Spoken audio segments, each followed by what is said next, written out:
Hello and welcome to The Upload, the show that looks at all the nerdy news from last week and whatever happened in the last, half an hour. Hit it!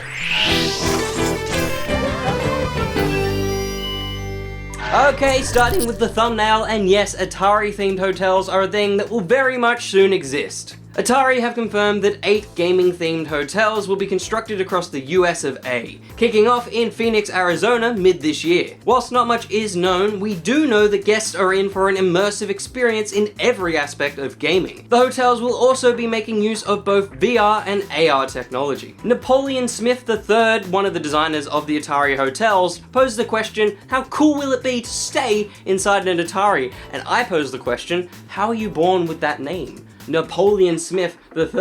Well, assumedly there was 2 other ones, and then he came along.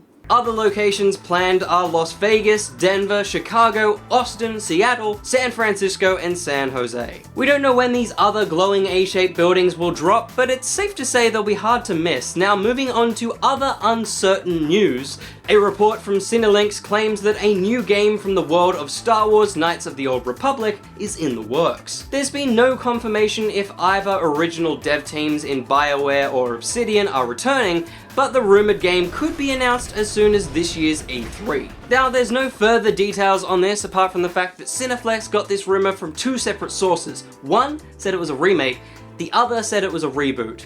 Disney have been big fans of stamping on lore and kind of reshaping it as well, so I'm gonna say soft reboot for now, but we shall see. Now, the next story I won't talk too much, he's got enough attention.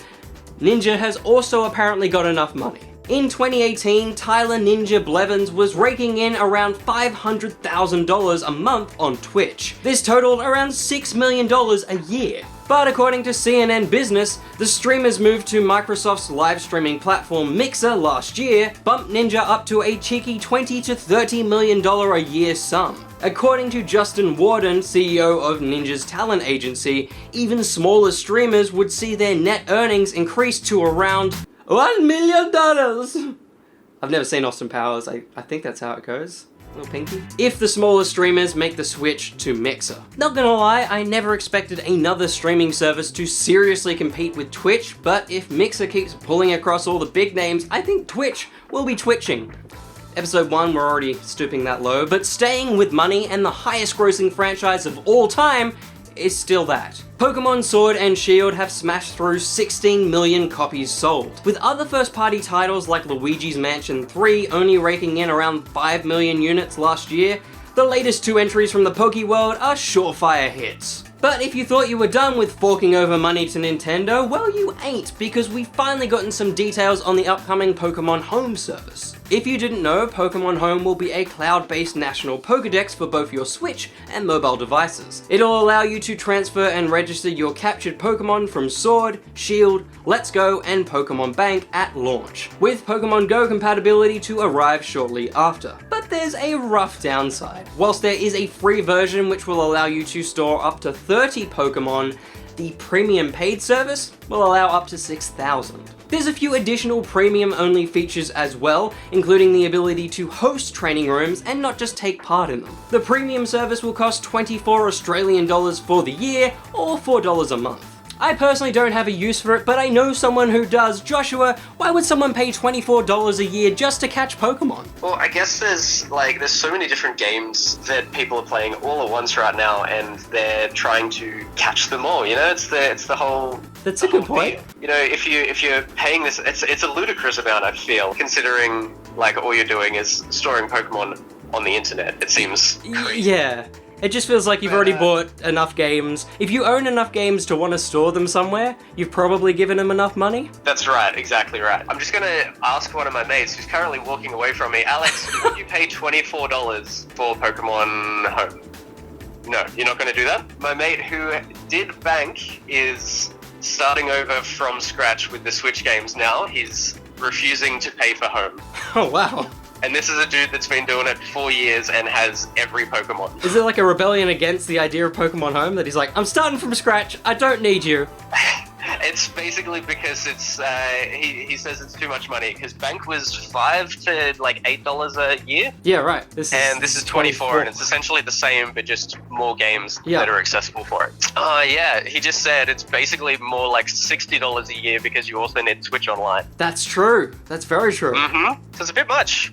It's a little bit much. I mean, I was never going to do it, but, you know, someone will. You won't even do it. Someone who was already doing it isn't going to do it, so I've got no idea. That's right. I really don't know who Pokemon Home is for now, but if you have any money left over, maybe you want to pre-order a Switch. I've lost my voice. The new edition is styled around the upcoming Animal Crossing New Horizons game. With pastel-coloured Joy-Cons, an embossed back, and cute art-covered dock, you'd almost be able to forgive them for not bundling it with the actual game. Yeah, the game is available separately. I mean, I guess it stops people from having to pull out from pre-orders or buying the game twice, but it's $469 as is. Just give me the game! Anyway, the adorable edition drops alongside the game on the 20th of March. Now moving on to a segment with an extremely work-in-progress title. It's all the news on DLC and updates. It's Patch Notes. Da da da da da da da da. Oh, my voice is so gone. Arnold might not be back, but Ghost Recon Breakpoint is going full Skynet with its Terminator event. Aided by the mysterious Raza Alduin, you'll be taking down Terminators and earning exclusive loot. The event kicked off on January 29th with Part 1 and Part 2 on February 1st, with the event being dun-dun-dun-dun-dun on February 6th. Each day brings new loot and missions which cannot be replayed or purchased later, so jump in ASAP. Star Wars Battlefront is about to drop another whopper. Today, February 3rd, BB-8 and BB-9E will be joining the roster of heroes and villains. Later this month, Capital Supremacy will be renamed Supremacy with original trilogy maps leaping into the mode. But the biggest news, the long-awaited return of Battlefront 1's Scarif location has been confirmed. When exactly will we get to deploy the garrison? It's yet to be seen, but I'll keep you posted. Apex Legends Season 4, titled Assimilation, begins on February 4th. The update pulls in a new legend, Revenant, along with a new battle pass and a slew of gameplay, map, and ranking system changes. A gameplay trailer will drop tomorrow alongside the update itself. Battlefield 5's 6th chapter now has a few details and a trailer. The Into the Jungle update will include a new map in the Solomon Islands, weapons, commanders, and cosmetic items. The much sought after tank customization is also confirmed to be on its way, and the new chapter is planned to drop February 6th. The final DLC for Metro Exodus has a confirmed release of February 11th. Sam's story is set to be a sandbox survival expansion for the game. You'll be guiding Sam through Vladivostok and back to the US. Marvel Ultimate Alliance 3 dropped 4 new free DLC costumes for Spider-Gwen, Miles, Venom, and Miss Marvel, all available for free right now. Meanwhile, Star Trek Online begins its 10th anniversary legacy update. The update includes The Measure of Morality, a 2-part episode which brings back a few old faces, a new ship in the Khitomer Alliance battle cruiser. It's not my franchise, I'm sorry. And a whole bunch of cool Trekkie stuff. Beam me up, McCoy! Don't worry, we're not going to end the show with a list. Here's some creative, clever content from across the internet. It's the upvote. Kicking off with an incredible stop-motion creation, Davey Production brings us Cuphead Chaotic Casino. This is seriously awesome work, mirroring not just the animation style, but the entire visual and audible flair. And hey, being the first episode of the year, why not throw in another? It's cheeky, it's feathery, and it's a real little sham sheet is giving us one of the best and worst viruses imaginable because yes, you can download this for yourself. You can now have that pesky goose cluttering up your desktop. God rest your soul. But that is all the gaming news for this week. Remember, if you enjoyed, you can hit that like button and subscribe for more stuff. And why not tell your friends and family if they enjoy video games or, you know, looking at a screen, bring them on over. We want to grow this family. Also, coming up this week on Edo, I'll be reviewing the badassery that is Birds of Prey and the emancipations of one Harley Quinn. And giving you my beta thoughts on the mech mayhem of Disintegration. But until the next video, thanks for watching, bye-bye. And I'm still here, I always forget. There's 2 videos up there. I've got a bit of a throat cold and subscribe over there.